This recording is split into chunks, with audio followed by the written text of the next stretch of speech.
امریکی وزیر جنگ پیٹ ہیگزت نے کہا ہے کہ ایران کے خلاف حملے بند نہیں کیے، ضرورت پڑی تو مسلح کارروائیاں کی جائیں گی۔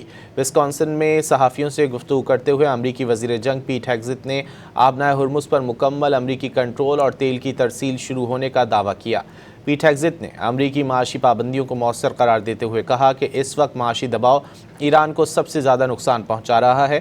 ایران کے پاس واحد راستہ یہ ہے کہ وہ مذاکرات کی میز پر آئے۔ پیٹ ہیگزت نے واضح کیا کہ اگر ضرورت پڑی تو مسلح کارروائیاں کی جائیں گی۔ دوسری جانب امریکی نیوز ویب سائٹ کے مطابق امریکی وزیر خارجہ مارکو روبیو نے حالیہ دنوں میں متعدد ملکوں کے وزرائے خارجہ کو بتایا ہے کہ فی الحال امریکہ کی جانب سے ایران پر مزید حملوں کی توقع نہیں۔ نیوز ویب سائٹ کے مطابق روبیو نے اتحادیوں کو بتا دیا کہ امریکہ ایران پر حملوں کو پابندیوں میں منتقل کر رہا ہے۔ مارکو روبیو نے کہا کہ امریکہ کی توجہ دباؤ ڈالنے کے دیگر ذرائع پر مرکوز ہے، جن میں اس ہفتے اعلان کی گئی پابندیوں کی مہم شامل ہے۔